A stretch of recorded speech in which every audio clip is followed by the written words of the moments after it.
हम लोग करने वाले हैं स्ट्रेट लाइन यानी सीधी रेखा।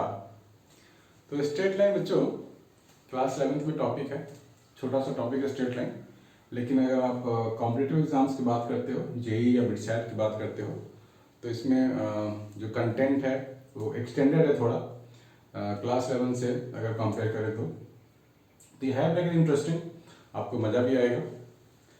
और अभी तो ज़्यादा स्कूल्स खुले नहीं हैं, ऑनलाइन क्लासेस बहुत कम बच्चों के हो रहे हैं। तो जो 10th से 11th में गए हम, उनके पास टाइम अभी अच्छा खासा टाइम है, उस टाइम को वो इन्जॉय कर सकते हैं। Enjoy means while studying they can enjoy. पढ़ाई में भी तो मज़ा आता है। तो अगर आप स्टडी को एंजॉय कर रहे हो तो आपको स्ट्रेट लाइन और एंजॉयबल होगा। सो इसको आप पूरा देखना, पूरा का पूरा अगर देखोगे तो आपको बहुत सारी चीज़ें समझ में आएंगी, बहुत सारे कॉन्सेप्ट आप सीख जाओगे। और जिनको आता है उनके लिए बहुत अच्छी बात है।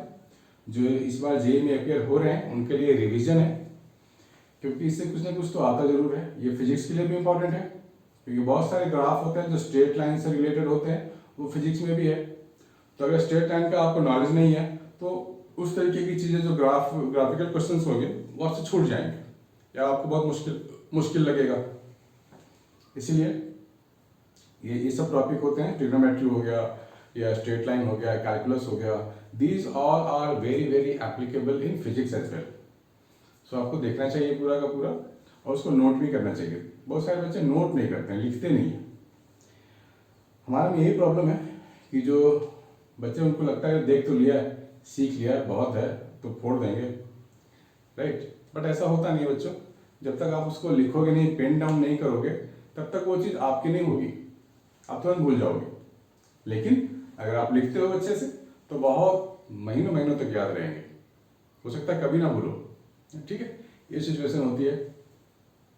तो स्टार्ट करते हैं बच्चों स्ट्रेट लाइन। तो जब हम स्ट्रेट लाइन की बात करते हैं तो सबसे पहले मैं ये बताऊंगा कि अगर दो लाइन हमारे को गिवन है, दो पॉइंट गिवन है A and B, that is x1 y1 और x2 y2, then how to find the equation of a line. एक लाइन बन गया तो इसके इक्वेशन फाइंड करने का जो जनरल फॉर्मूला है, जनरल फॉर्मूला बताऊंगा मैं। तो हम लोग दो तरीके से इस इक्वेशन को फाइंड कर सकते हैं। एक तो ये वाला फॉर्मूला से,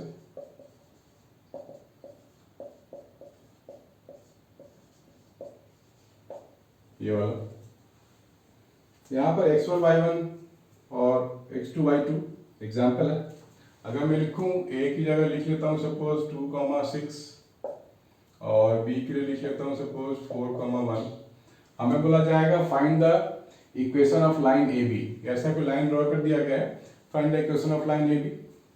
तो मैं क्या लिखूंगा, y minus y1 upon x minus x1 is equal to y2 minus y1 upon x2 minus x1।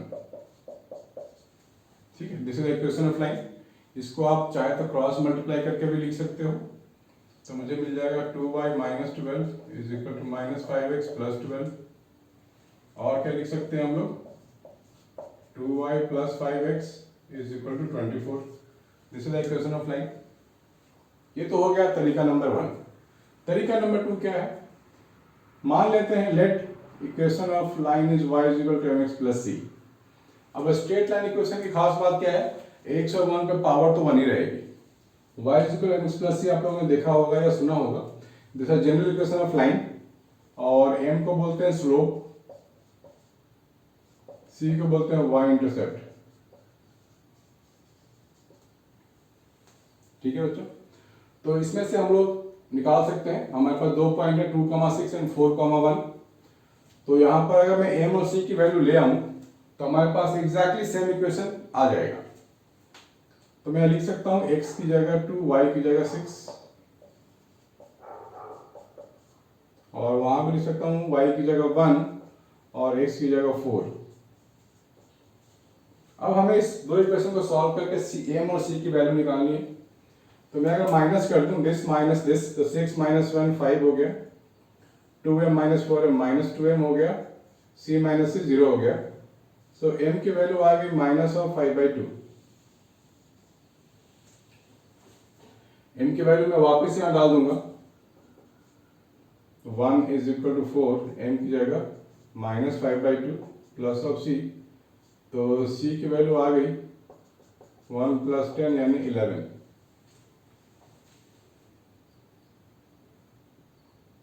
ठीक है बच्चों, c की वैल्यू आ गई 11। तो अब मैं वापस यहाँ पे आऊंगा और लिखूंगा y is equal to -5/2x + 11।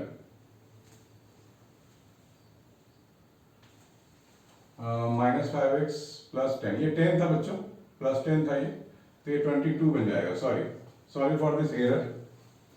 तो यहाँ पर मुझे मिलेगा बिल्कुल एग्जैक्टली सेम आ गया हमारे पास, 2y + 5x is equal to 22। Of course same आना भी चाहिए था। तो यहाँ पे आप लोगों ने क्या देखा, स्लोप और y इंटरसेप्ट। इसके बारे में थोड़ा सा और मैं डिटेल बता देता हूँ आपको।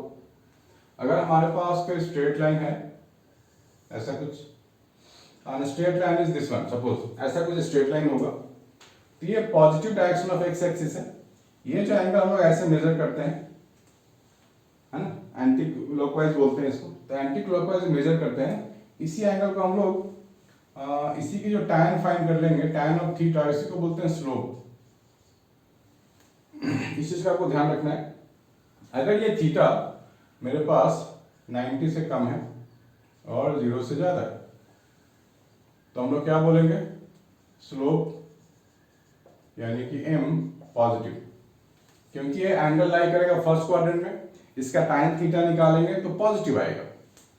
ठीक है, और ये जो y एक्सिस पास कर रहा है, ये जो लाइन पास कर रहा है y एक्सिस से, जहां से मिला और ये ओरिजिन है, इस पूरे को हम लोग बोलते हैं y इंटरसेप्ट, यानी कि c बोलते हैं इसको। ठीक है बच्चों, अगर लाइन कुछ ऐसा पास करे तो यहाँ पे c <0 हो जाएगा, नेगेटिव हो जाएगा, और यहाँ c पॉजिटिव हो जाएगा। ठीक है, और लाइन अगर ओरिजिन से पास करे,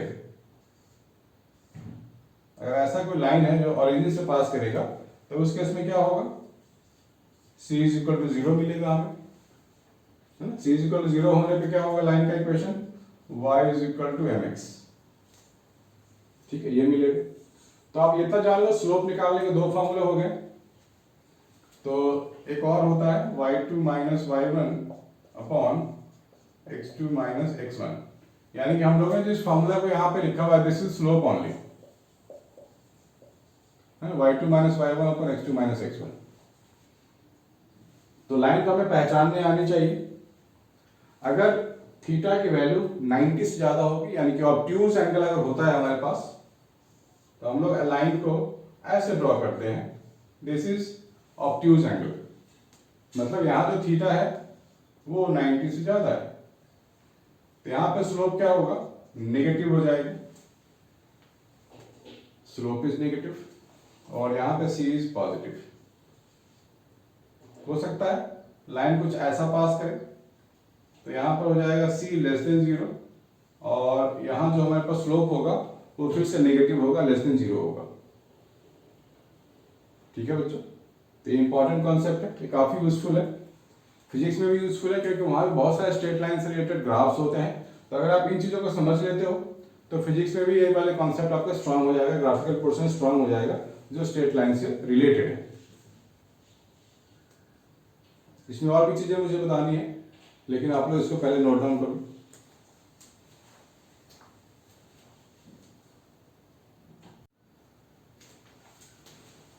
हेलो बच्चों, अभी हमारे पास आगे हमें करना है एंगल बिटवीन स्ट्रेट लाइंस।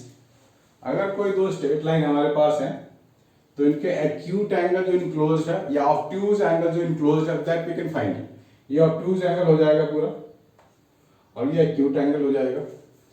तो उसको फाइंड करने का तरीका क्या है, tan theta is equal to m1 - m2 upon 1 + m1 m2। आप इस फॉर्मूले को नोट डाउन कर सकते हो, ये आपको बहुत ही हेल्प करने वाला है to find the angle between two straight lines.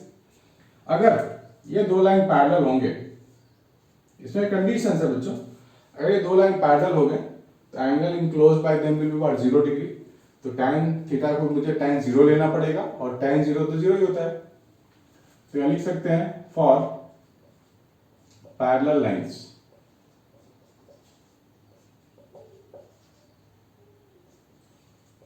tan 0 is equal to 0, ये पूरा 0 हो जाएगा। तो यहां से सॉल्व करेंगे तो मुझे क्या मिलेगा, m1 is equal to m2। दोनों की जो स्लोप होगी बिल्कुल सेम आएगी। Case number 1, for perpendicular lines, यानी कि tan 90 मुझे लेना पड़ेगा। tan 90 होता है 1/0, यानी कि डिनोमिनेटर को मुझे 0 रखना पड़ेगा। 1 plus m1 m2 is equal to 0, और we can say m1 into m2 is equal to -1। ठीक है बच्चों, ये हो गया हमारे पास परपेंडिकुलर लाइन के लिए। मतलब लाइन ऐसा है और एक ऐसा है, दिस इज 90 डिग्री। ठीक है, तो बच्चों हमारे को एक स्ट्रेट लाइन के बिहेवियर, उसकी प्रॉपर्टी अगर पता हो जाता है तो बहुत सारी दिक्कतें हमारे लाइफ से दूर हो जाती है, मतलब एकेडमिक लाइफ में। वैसे अच्छी बात भी है कि असल जिंदगी में भी स्ट्रेट लाइन होनी चाहिए, सीधा होना चाहिए। इधर उधर घूमोगे, इधर उधर जाओगे, टेढ़े मेढ़े काम करोगे तो रिजल्ट बुरा ही होगा। इसीलिए स्ट्रेट लाइन की तरह होना चाहिए। ठीक है, ये प्रॉपर्टी है। एक फॉर्मूला मैं बताने जा रहा हूं, perpendicular distance from a point to the line. Actually straight line में बहुत सारे फॉर्मूले इन्वॉल्व है, लेकिन सबके डेरिवेशन हम नहीं कर सकते, जरूरत भी नहीं। अब अगर हमको रिजल्ट याद है तो इस रिजल्ट का हम लोग इस्तेमाल कर सकते हैं। Perpendicular distance from a point to the line, अगर मेरे पास कोई पॉइंट है, suppose small a comma small b, और ये एक लाइन है हमारे पास ax plus b y plus c is equal to 0, तो हमने यहाँ से परपेंडिकुलर ड्रॉप कर दिया। ये जो डिस्टेंस है, small D is the distance, इसको कैसे फाइंड करेंगे हम लोग? इस पॉइंट को इस लाइन में आप डाल दो, यानी कि जहां x है वहां a डाल दो, और जहां y है वहां b डाल दो। हमारे को क्या मिलेगा, √a² plus b²। This is the distance we are getting. इसको भी नोट डाउन कर लो। और जब ये पॉइंट इस लाइन पे लाई करेगा तो ऑब्वियस सी बात है, यहां पुट करेंगे तो 0 आएगा। यहां पे perpendicular bisector point, foot of the perpendicular find करने को आ सकता है, फुट ऑफ द परपेंडिकुलर। मतलब यहां कोई पॉइंट होगा वो फाइंड करने को आ सकता है हमारे को। तो यहां का पॉइंट अगर आप एज्यूम कर लो अल्फा कॉमा बीटा, तो स्लोप ऑफ दिस, इसको नाम दे देते हैं ए, इसको नाम देते हैं B. Slope of A B और स्लोप ऑफ लाइन दोनों के बीच में 90 डिग्री है, तो हम लोग लिख सकते हैं इसका स्लोप और इस लाइन का स्लोप का प्रोडक्ट इज इक्वल टू -1। ठीक है, वहां से भी एक इक्वेशन आ जाएगा। और हम लोग डिस्टेंस फॉर्मूला भी लगा सकते हैं, पॉइंट ए और बी के बीच में, दैट इज स्मॉल डी है, तो आपको एक और इक्वेशन मिल जाएगा। और अल्फा बीटा हम लोग फाइंड भी कर सकते हैं। और अल्फा बीटा सेटिस्फाई करेगा इस इक्वेशन को, क्योंकि अल्फा बीटा तो इस पे लाई कर रहा है। तो 2-3 कंडीशन आपको मिल जाते हैं जिससे कि आप बड़े आसानी से सॉल्व कर सकते हैं। थोड़ा सा सोचने की जरूरत है, बड़े आराम से सॉल्व हो जाता है। तो हम लोग फुट ऑफ परपेंडिकुलर भी निकाल सकते हैं। दूसरी बात है, आता है image of A point, image of a point. मतलब इसका अगर मुझे इमेज निकालने को बोला जाएगा, एंड स्ट्रेट लाइन को हमें एज्यूम कर लेंगे कि वो हमारे पास एक रिफ्लेक्टेड मिरर की तरह काम कर रहा है, तो इसका मिरर इमेज जो बनेगा बिल्कुल पीछे बनेगा। मैं यहाँ पे ड्रॉ कर देता हूँ। यहाँ कोई पॉइंट है तो उसका मिरर इमेज यहाँ बनेगा। ये डिस्टेंस d है तो ये डिस्टेंस भी d होगा। ठीक है, अब इन दोनों का जो मिड पॉइंट होगा वो इस लाइन पे लाई करेगा। ये O है, ये A है, ये B है। ठीक, तो जब भी इमेज की बात होगी तो इमेज हमेशा जो ऑब्जेक्ट का डिस्टेंस है स्ट्रेट लाइन से, इमेज का डिस्टेंस है स्ट्रेट लाइन से, दोनों इक्वल होगा। और इन दोनों का जो मिड पॉइंट है वो स्ट्रेट लाइन पे लाई करेगा। तो मिड पॉइंट फाइंड करना तो सबको आता है, सेक्शन फॉर्मूला सबको पता है, बच्चे को पता है। तो हम लोग ये बोल सकते हैं कि O is the mid point, O is the mid point of AB।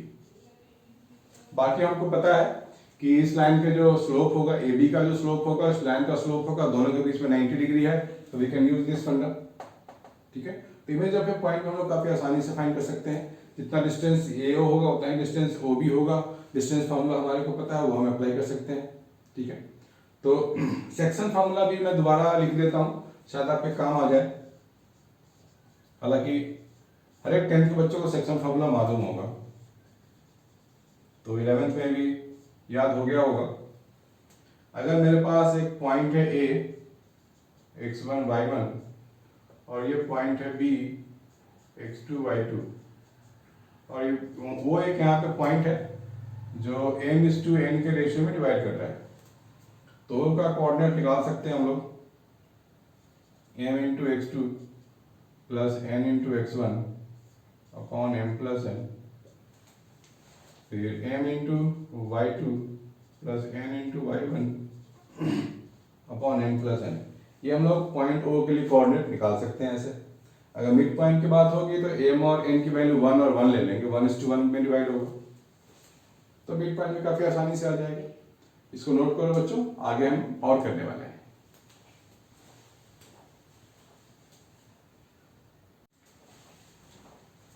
Hello बच्चों, हमारे को कुछ यूनिक फार्मूले भी करने हैं जो शायद बहुत कम जगह मिलता होगा देखने को, लेकिन है बहुत ही हेल्पफुल है वो। आप उसको यूज करके किसी भी शॉर्ट टाइम में आप उस फॉर्मूले को यूज करके शॉर्ट टाइम में बड़े बड़े क्वेश्चन सॉल्व कर सकते हो। Let's watch it out. Intercept form, अगर कोई लाइन x एक्सिस पे या y इंटरसेप्ट या y एक्सिस पे कोई अगर वो इंटरसेप्ट बनाता है तो उसका हम स्ट्रेट अवे इक्वेशन लिख सकते हैं। जैसे एक लाइन है, ये x एक्सिस पे a इंटरसेप्ट बना रहा है और y एक्सिस पे b इंटरसेप्ट बना रहा है, तो इसका स्ट्रेट अवे लाइन का इक्वेशन ये लिख सकते हैं हम लोग, x अपॉन x इंटरसेप्ट प्लस y अपॉन y intercept is equal to 1। ठीक है, तो ये काफी यूजफुल एक्सप्रेशन होता है, बहुत काम आने वाला है। आगे आपको फाइंड करनी है कि 3 स्ट्रेट लाइंस अगर ऐसे अरेंज किया जाए तो ट्रायंगल बन जाएगा, तो इस ट्रायंगल का एरिया कैसे फाइंड किया जाए। We know the coordinates of A, B and C, so we can find the area of the triangle. Half, सबसे पहले लिखेंगे बाहर में नंबर 1, यहाँ लिखेंगे 2 माइनस फिर 3। ठीक है, 1 2 3 साइक्लिक ऑर्डर होगा, मैं बताता हूं कि नंबर क्या है। फिर यहाँ 2 लिखेंगे, यहाँ पे नंबर 2 लिखेंगे और 2 के बाद 3 आता है -1। साइक्लिक ऑर्डर होना चाहिए 1 2 3 2 3 1 3 2 1। अब ये 3 आ गया बाहर में, तो इसके अंदर क्या लिखेंगे, 3 के बाद क्या आएगा, 1 आएगा, 1 माइनस 2। ठीक है, मतलब हमने इस नंबर को घुमाया है 1 2 और 3, 1 2 3 3 1 2, इसी ऑर्डर में रहेगा। अब ब्रैकेट के बाहर हमेशा लिखेंगे x1 और ब्रैकेट के अंदर y वाला टर्म। ठीक है, ब्रैकेट के बाहर क्या लिखेंगे, x वाला टर्म और ये हो जाएगा हमारा y वाला टर्म। इसको और अच्छे से लिख लेते हैं, this is x3, this is y1 minus y2। है ना आसान, ये आप पूरा फॉर्मूला बड़े आसानी से याद कर सकते हैं ट्रायंगल के लिए। लेकिन बोलोगे सर अगर ट्रायंगल की जगह कोई 5 साइड्स वाला पॉलीगन है, 6 साइड्स वाला है, उसके लिए क्या करेंगे, कोई क्वाड्रिलेटरल है, तो उसके लिए मैंने जनरल फॉर्मूला यहाँ लिख रखा है, area of n sided polygon. वो एन साइडेड पॉलीगन है, उसके वर्टिसेस हमारे को मालूम है, तो how can we find the area of that polygon, उसके लिए फॉर्मूला है, इसको आप नोट डाउन कर सकते हो। हाफ बार में x1 y2 minus x2 y1 plus x2 y3 minus x3 y2, so on ही चलता रहेगा। क्या कहां तक चलेगा, ये इसका एक सिंबॉलिक डायग्राम है, इसको बोलते हैं टावर, एरिया का टावर है ये एन पॉलीगन के लिए। तो हमारे पास A B C D E F बहुत सारे वर्टिसेस पता है, तो इसको याद करने का तरीका क्या है, कि आप एक सिर्फ वर्टिकल लाइन बनाए, दो वर्टिकल लाइन, बाहर में हाफ लिखे, अंदर में लेफ्ट साइड में x1 x2 x3 x4 ये x1 वापस तक जानी चाहिए, y1 y2 y3 होते होते वापस हमारे को y1 में ही खत्म करना है इसको। तो x1 से मल्टीप्लाई करेंगे हम लोग y2 में, पहले लेफ्ट से स्टार्ट करेंगे और एक एलिमेंट नीचे जाएंगे, एक एलिमेंट नीचे, इसको मल्टीप्लाई करेंगे। अब माइनस करने के बाद लिखेंगे x2 minus x2 into y1, तो ये वाला पहला टर्म मुझे मिल गया, this into this minus this into this, ठीक है। दूसरी बार में इसको मल्टीप्लाई करेंगे, माइनस करके फिर इन दोनों को मल्टीप्लाई करेंगे, ठीक है। तो ये सिलसिला चलता रहेगा जब तक हम लोग यहां ना पहुंच जाएं, ठीक है बच्चों। तो या इस तरीके से आपको आसानी से याद हो जाएगा, आपको ज्यादा टाइम वेस्ट नहीं करना पड़ेगा। आप इसको नोट डाउन करो, इस पे बेस्ट एक क्वेश्चन करके देखते हैं कितना आसान होता है या कितना मुश्किल होता है।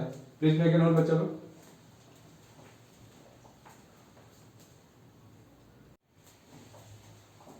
हाँ बच्चों, हमारे को बोला क्या है, find the area of quadrilateral ABCD. ABCD हमारे को वर्टिसेस गिवन है, तो हम लोग इस टावर का इस्तेमाल कर लेंगे। एरिया हाफ 1 7 12 7 1, लेफ्ट साइड में सिर्फ x कोऑर्डिनेट लिखेंगे, यहां तक जाएंगे और वापस ये वाला लिखेंगे, फर्स्ट वाला टर्म। सिमिलरली राइट साइड में लिखेंगे 1 -3 2 21 और फिर से 1, फिर से वापस वहीं आ जाएंगे, हाफ। तो पहले इसको मल्टीप्लाई करेंगे, 1 इंटू -3 दैट इज -3, माइनस करके 7 इंटू 1 तो -7, ठीक है। प्लस करेंगे 7 इंटू 2 14 लिख दिया, माइनस 12 इंटू 3 36 तो प्लस 36 हो जाएगा। 12 इंटू 21 कितना होगा बच्चों, 252, ठीक है 252। So 12 into 21 252 minus 7 into 2 14 plus 7 into 1 minus 21, तो ये कितना आएगा, माइनस ऑफ 10 प्लस 50 और 14 चला गया तो ये 238 माइनस 14 तो प्लस 50 है, ये 40 हो गया, 40 में से 14 गया तो 26 प्लस 238, ब्रैकेट खोलूंगा तो हाफ कट जाएगा, ये 13 हो जाएगा और ये 119 हो जाएगा। तो ये हो गया हमारे पास 132 square unit. This is the area of this quadrilateral. 5 sides वाले पेंटागन का भी आप एरिया निकाल सकते हो, बस इसी टावर को फॉलो करते जाना है आपको, ठीक है बच्चों, है ना इजी और मजेदार।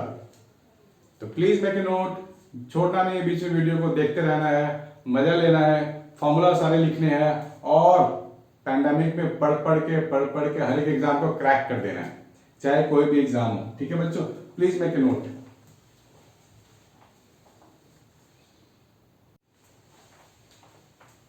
हेलो बच्चों, कुछ हमारे पास ऐसे फार्मूले होते हैं जिनको जानना, शॉर्टकट जानना या डायरेक्ट फार्मूले जानना बहुत जरूरी होता है, उनको हम ड्राइव नहीं कर सकते बार बार, लेकिन वो यूजफुल होते हैं। फॉर एग्जाम्पल, अगर हम सेंट्रॉयड ऑफ ए ट्राइंगल की बात करें, सेंट्रॉयड आपको मालूम होगा कि हम लोग दो जो वर्टिसेस है, इनका जो मिड पॉइंट है, इस साइड का जो मिड पॉइंट है उसको किसी वर्टिसेस से जोड़ते हैं, यानी कि जब हम लोग मिड पॉइंट से जोड़ने का काम करते हैं और यहाँ पे जो पॉइंट मिलता है, this is called centroid, the lines which are intersecting at a point and these lines are dividing the side into two equal sides, opposite side into two equal sides।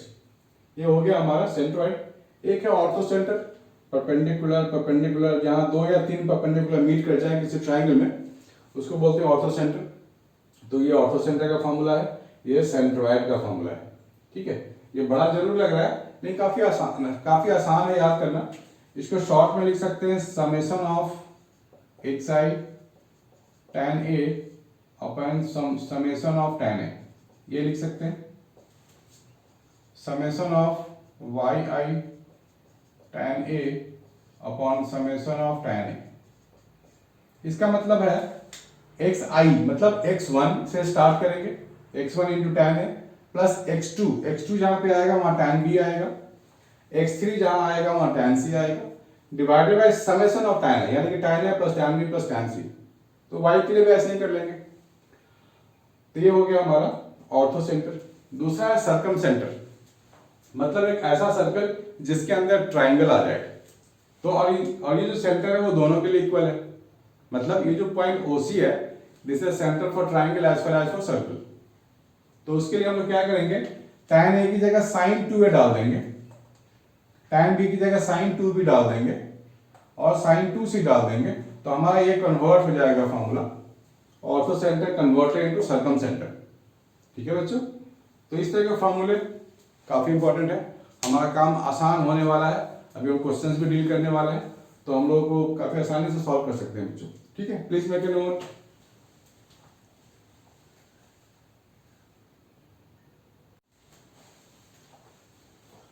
ये क्वेश्चन दिया गया, बोला गया find the equation of a line passing through 2,2 and cutting off intercepts on the axis whose sum is 9। Intercept on the axis और दोनों का sum 9 है, line पास कर रहा है 2,2। तो बच्चों क्या करें, थोड़ा सा आप सोच के करके देखो कि हमने कुछ ऐसा कोई फॉर्मूला किया है इस चीज से रिलेटेड, तो आपको समझ में आ जाएगा कि हाँ किया है। मतलब इस लाइन की बात हो रही है, this intercept is A, this intercept is B and उस दोनों का सम 9 है। तो A plus B is equal to 9 straight away लिख सकते हैं। और इस तरह के लाइन का फॉर्मूला हम लोगों ने किया हुआ है x by a plus y by b is equal to 1 and this line passing through 2,2। आप चाहो तो वीडियो को पॉज करके खुद से पहले अटेम्प्ट कर सकते हो, खुद से सॉल्व करोगे तो ज्यादा खुशी होगी, ज्यादा एनर्जी आएगा। Anyway 2,2, so this is 2 by a plus 2 by b is equal to 1। तो दो इक्वेशन हो गया और दो वेरिएबल हो गया, तो ये सॉल्व कर सकते हैं हम लोग। तो मैं लिख सकता हूं 2, 2, 2, ये हो जाएगा b plus a upon A B is equal to 1/2। तो हम लोग यहाँ पर a प्लस b को 9 तो लिख ही सकते हैं, तो ये 9 हो जाएगा, 9 इंटू 2 18 हो जाएगा। सो 18 इज इक्वल टू ab। अब क्या करें हम लोग, a की जगह लिख सकते हैं 9 माइनस b,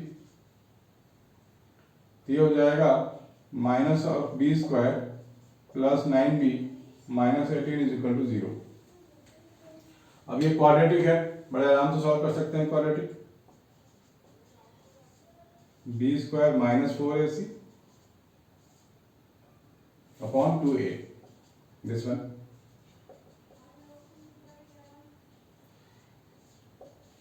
तो b की दो वैल्यूज आ जाएंगी यहां से, minus 9 minus 3 minus 12 by minus 2, तो ये 6 हो गया। और ये माइनस 9 प्लस 3 यानी कि माइनस 6 बाई 2, ये 3 हो जाएगा। ठीक है बच्चों, एम आई राइट? तो माइनस 9 प्लस 3 माइनस 6, तो ये 3। b की दो वैल्यू आ गई, तो कॉरेस्पॉन्डिंग वैल्यूज ऑफ a की भी दो आएंगी। अगर मैं b की वैल्यू 6 यहां डाल दूं तो a की वैल्यू आ जाएगी 3। अगर मैं b की वैल्यू यहां 3 डालूं तो a की वैल्यू आएगी 6। तो b6 a3 b3 a6, यानी दो इक्वेशन ऑफ लाइन पॉसिबल है ऐसे वाले। तो मैं क्या लिख सकता हूं, x by a plus y by b is equal to 1, और यहां पे x by 6 plus y by 3 is equal to 1, है ना? ये लिख सकते हैं हम लोग, दो इक्वेशन पॉसिबल है। मेक ए नोट बच्चा।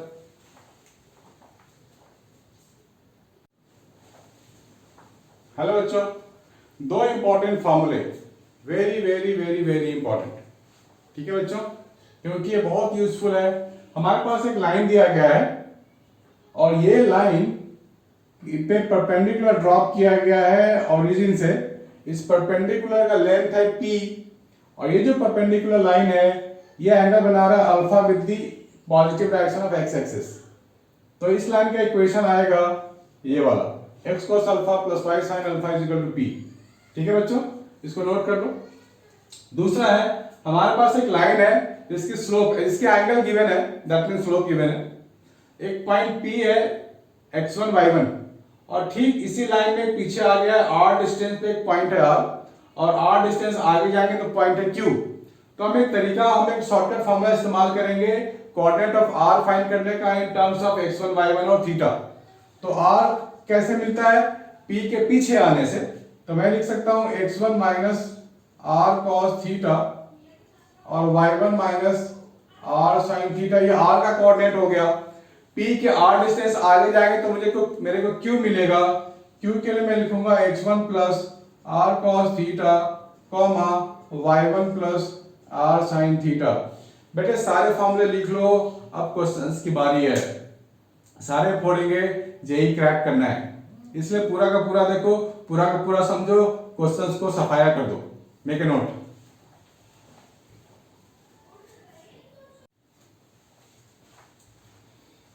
हेलो बच्चों, अभी हम लोग कुछ क्वेश्चंस करके देखने वाले हैं स्ट्रेट लाइन में, जो आपको काफी कॉन्सेप्ट को स्ट्रेंथन करने में हेल्प करेगा। आपके जो कॉन्सेप्ट है और भी स्ट्रांग होने वाले हैं। सो आपको पूरा देखना है, बीच में छोड़ना नहीं है, क्योंकि काफ़ी मेहनत होता है ये इस वीडियो को कंप्लीट करने में, बनाने में। और आप लोगों का सपोर्ट रहा तो और भी चीज़ें, मैं नई नई चीज़ें आपको सिखाऊंगा, नए नए कॉन्सेप्ट्स आपको बताऊंगा, जो आपको स्कूल एग्जाम में भी हेल्पफुल होगा, और कोई भी कॉम्पिटेटिव एग्जाम अगर आप देते हैं तो वहाँ भी हेल्पफुल होगा। ठीक है बच्चों, पहले इस क्वेश्चन को देख लेते हैं। One side of rectangle lies along the line, line हमारे को गिवन है एक साइड के लिए। Two of its vertices are this and this, find the equation of the other three sides. ठीक है, थ्री साइड्स का इक्वेशन मांग रहा है।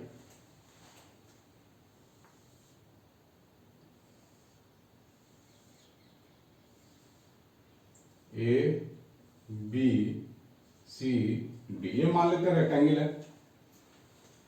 One side of a rectangle, मान लेते हैं एक साइड हमारे को गिवन है ये 4x plus 7y plus 5 is equal to 0। Two of its vertices are this and this. तो हमें पहले पता करना पड़ेगा ये पॉइंट ए या बी तो नहीं है। ये पॉइंट अगर ए एंड बी है तो इस लाइन में सेटिस्फाई होनी चाहिए। यानी कि अगर मैं -3 डाल दूं x की जगह और y की जगह 1 डाल दूं तो ये पूरा 0 होना चाहिए। x की जगह -3 डालूंगा तो -12 हो जाएगा, y की 1 12। यस, ये वैल्यू सेटिस्फाई कर रहा है, तो मान लेते हैं वो यहां पे होगा -3,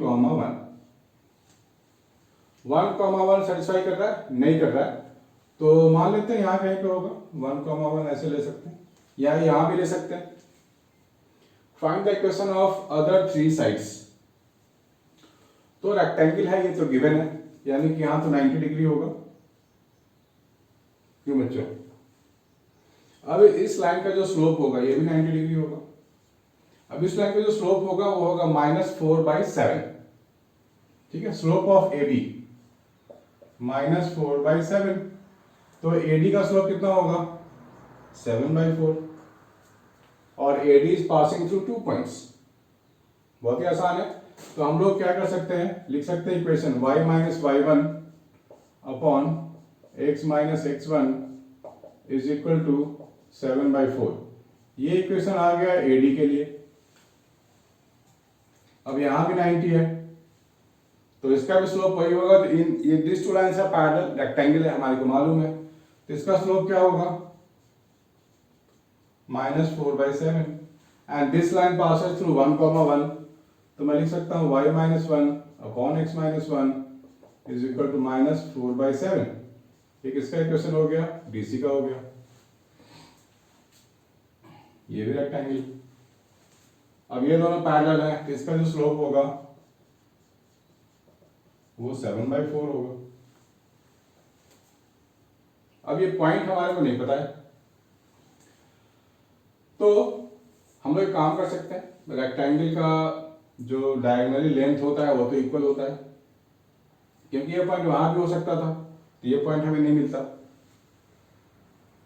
तो अगर परपेंडिकुलर डिस्टेंस निकालें इस पॉइंट से इस लाइन तक का, तो वो इसके इक्वल आनी चाहिए, वैसे ही फाइंड कर सकते हैं।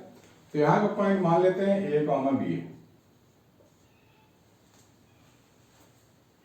ठीक। और डायगोनल का लेंथ भी ले सकते हैं, या फिर नहीं तो पॉइंट से इस पॉइंट के बीच का इन दोनों का लेंथ भी ले सकते हैं, पॉइंट से लाइन तक का परपेंडिकुलर डिस्टेंस। यहां से हम लोग ए और बी निकाल सकते हैं। तो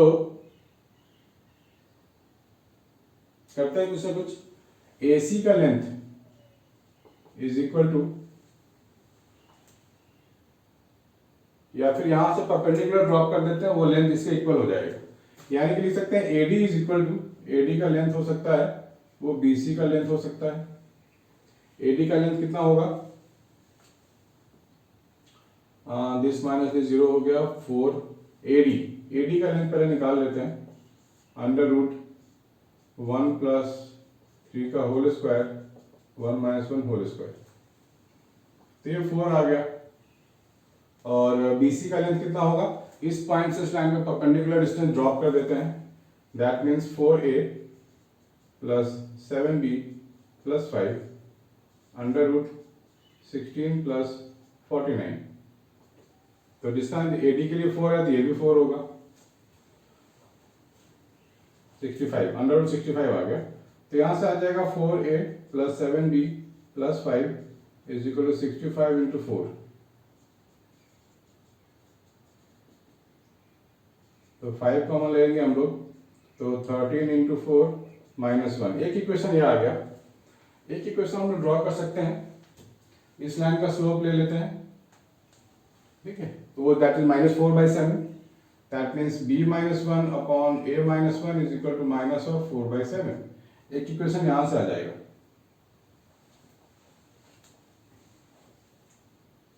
तो कितना आएगा, 7b minus of 7 minus 4a plus 4।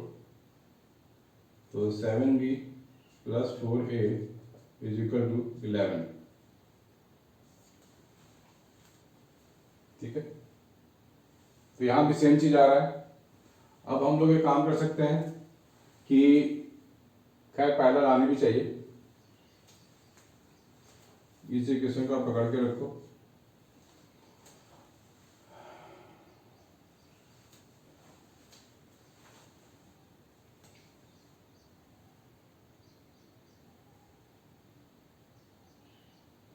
अब स्लोप की बात करें हम लोग, तो this two lines are parallel, this two lines are parallel, और दोनों के मिड पॉइंट AC हो जाएगा डायगोनल। AD की जो लेंथ है वो हमने निकाला हुआ है 4, ठीक है। AB की लेंथ हमारे पास है नहीं, तो हम लोग एक काम कर सकते हैं कि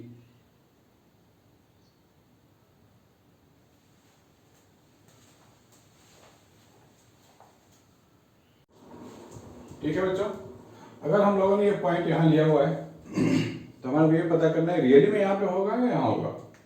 एक थॉट है, अगर हम AD की स्लोप निकाले हैं तो 1 - 1 स्लोप 0 आ रहा है, विच इज नॉट पॉसिबल। यानी कि D वाला पॉइंट यहाँ नहीं हो सकता, मतलब 1,1 पे यहाँ होना पड़ेगा। यहाँ लिखना पड़ेगा मुझे 1,1 और यहां लिखना पड़ेगा मुझे A, B, ठीक है। तो ये सब चीजें हमारे को इंफॉर्मेशन देख के पता लग जाएगा, कैलकुलेशन से पता लगता है। -4/7 स्लोप 7/4, ठीक है। अब इस इक्वेशन जो हम लोगों ने निकाला है वो ये ठीक निकाला है, क्योंकि इस पॉइंट को हम लोगों ने इस्तेमाल किया था। अब यहाँ पे स्लोप -4/7 है, तो इस लाइन का इक्वेशन निकाल लेंगे हम लोग, y - 1 upon x - 1 is equal to -4/7। तो अब इसकी इक्वेशन के बारे में तो हम निकाल चुके हैं, AD का इक्वेशन। ये आ गया हमारे पास DC का इक्वेशन। अब आ जाएगा BC का इक्वेशन। BC के लिए क्या लिखेंगे, y - 1 upon x - 1 is equal to 7/4। ये आ गया हमारा BC का इक्वेशन, ठीक है बच्चों। तो आपको हर एक क्वेश्चन में अगर ऐसे ही डिस्कस करें, बातें करें, कुछ उसके बारे में जाने तो बहुत कुछ समझ में आता है कि स्ट्रेट लाइन में क्या करना है, किस सिचुएशन में कौन सी चीज़ें लगानी होती है ना। तो बहुत सारे आप चीज़ें अगर देख लोगे, बहुत सारे वीडियोज आप मेरे देख लोगे तो आपको पूरा स्ट्रेट लाइन के आइडियाज़ हो जाएगा। अब बहुत सारे तुम बना नहीं रहा, एक ही वीडियो होगा, उसमें सब कुछ मिलेगा आपको, everything is there. Please make a note.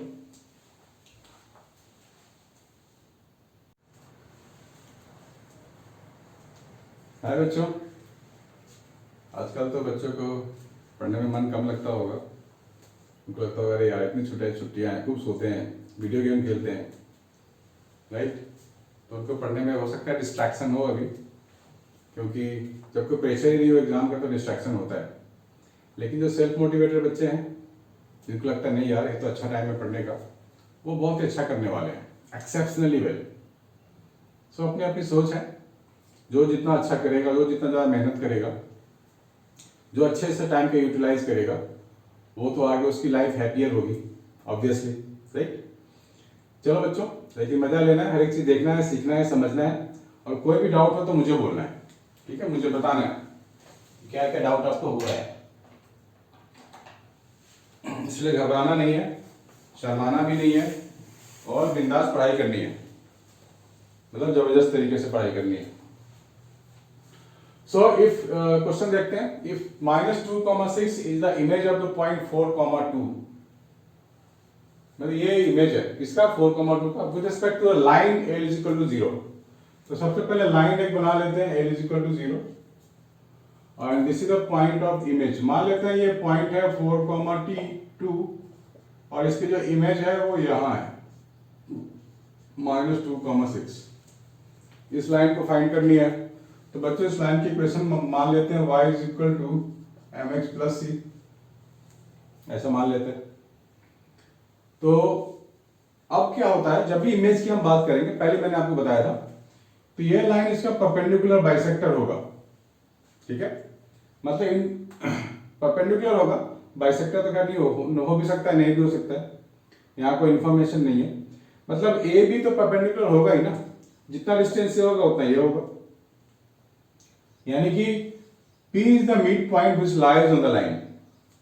तो हम लोग पता कर सकते हैं स्लोप और मिड पॉइंट।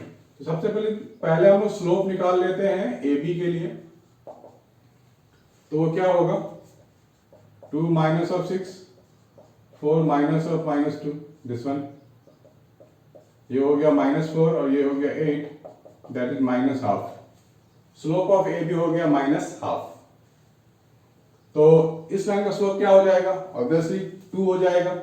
तो M तो मुझे पता लग गया ना 2। अब C पता करना है, मेरा काम खत्म। अब इन दोनों का मिड पॉइंट निकाल लेते हैं, P का कोऑर्डिनेट निकाल लेते हैं। 4 माइनस 2 2, 2/2 1 हो गया, 2 + 6 8, 8/2 4 हो गया। 1,4 इज द पॉइंट, पॉइंट भी पता लग गया, यानी कि 1,4 lies on the line y is equal to mx plus c। So हो गया 4 is equal to y into 1, sorry x into m, m तो यहाँ गिवन है, तो c की वैल्यू आ गई 2, कुछ गड़बड़ तो नहीं क्या, 4, ठीक है। यहाँ c की वैल्यू आ गई 2, तो लाइन मुझे मिल गया y is equal to 2x plus 2,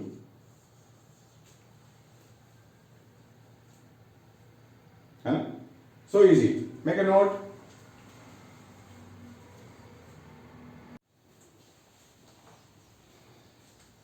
देखो बच्चों, एक लाइन का क्वेश्चन है ना। अब देखते हैं इसको सॉल्व कैसे करना है।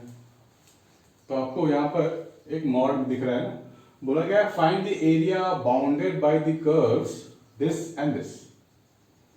भैया मॉड एक बंद दरवाजा है, दरवाजा खुला, यानी कि अगर मॉड खुलता है तो दो चीजें बाहर आती है, आइदर प्लस और माइनस, है ना, आपको भी पता है।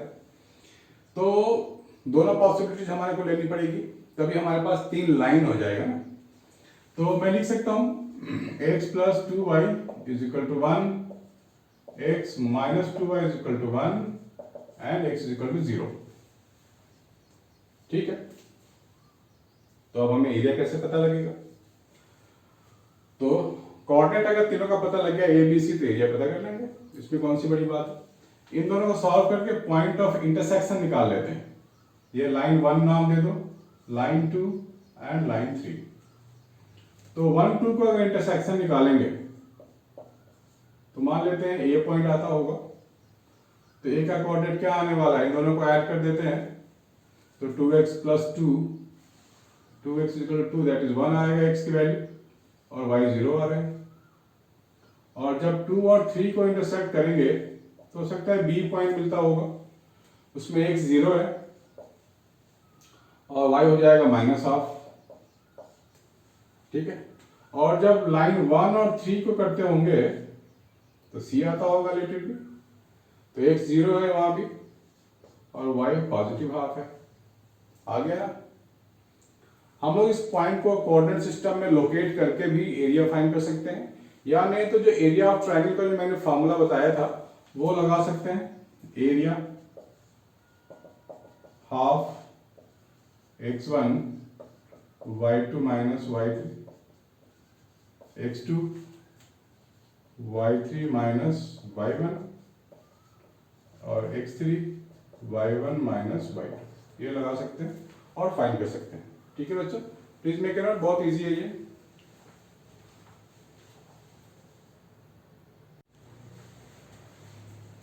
हाँ बच्चों, ये काफी यूजफुल कॉन्सेप्ट है जो कि कॉम्पिटिटिव पॉइंट ऑफ व्यू से बहुत ही इंपॉर्टेंट है, इसको ध्यान से देखना है बच्चों। A straight line is drawn through 2, 3 and is inclined at 30 degree with x-axis, मतलब positive direction of x-axis. Find the coordinates of 2 points on it at a distance of 4 units.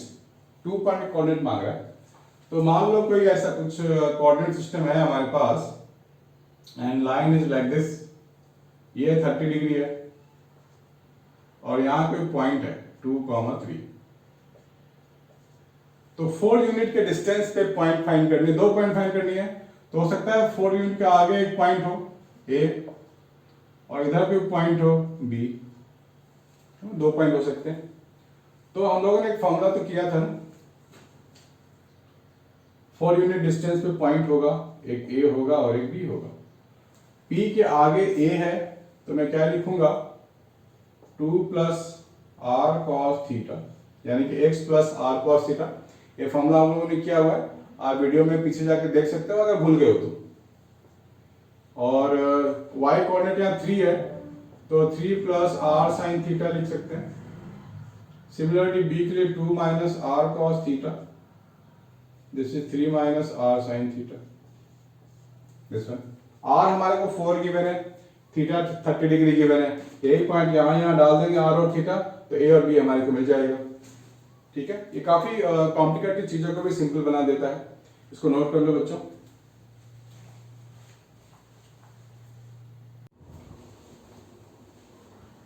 Hello बच्चों, हमारे पास गिवन है the line L is given by x by 5 plus y by b is equal to 1 passes through the point 13, 32। ये line पास कर रहा है 13, 32 से।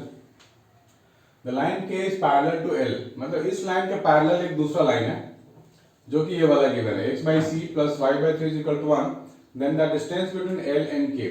हमारे को पैरेलल लाइन के बीच का डिस्टेंस मांग रहा है बच्चों, और ये 4 ऑप्शंस है, 1 2 3 4।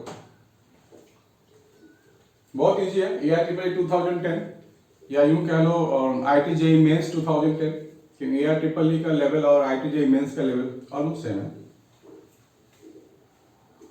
तो ये लाइन पास कर रहा है 13, 32, तो मैं फटाफट क्या करूंगा, x की जगह डाल दूंगा 13, y की जगह डाल दूंगा 32, तो आएगा 13/5 plus 32/b is equal to 1। तो ये क्या मिलेगा, 32/b 1 माइनस 13/5।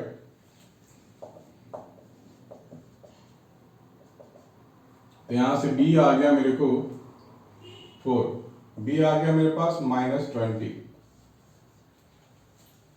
ठीक है, यहां डाल देते हैं x by 5 20 is equal to 1। ठीक है, तो इस लाइन का स्लोप क्या होगा, 4। इस लाइन का अगर आप स्लोप निकालोगे तो आएगा 4।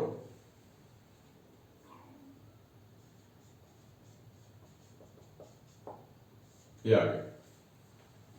और कह रहा है कि line L is parallel to line K, this line is parallel with this, तो इस लाइन का स्लोप इक्वल होना चाहिए। तो मैं कह सकता हूं 4 is equal to minus of 3/c, यानी कि c इज इक्वल टू आ गया -3/4। तो यहां डाल देते हैं x/c यानी कि minus of 3/4 plus y/3 is equal to 1। तो इस लाइन को मैं अगर दूसरे फॉर्म में लिखूं तो क्या लिखूंगा, मतलब इस वाले लाइन को ये मैं लिख सकता हूं y is equal to 4x minus 20, ऐसे लिख सकते हैं। इस लाइन की बात करेंगे तो ये 4 ऊपर चला जाएगा और 3 मैं यहां से हटा दूं तो 3 यहां आ जाएगा, ये -1 है, ये 1 है, तो ये मुझे मिल जाएगा y is equal to 4x plus 3। तो जब भी हम लोग किसी दो पैरेलल लाइन का डिस्टेंस निकालते हैं तो कैसे निकालते हैं, कांस्टेंट्स का डिफरेंस लेते हैं मॉड में, -20 -3 divided by coefficient of x का square and coefficient of y का स्क्वायर, यानी कि कोफिशिएंट ऑफ x यहां सेम होगा, कोफिशिएंट ऑफ y भी सेम होगा, दिस इज द डिस्टेंस।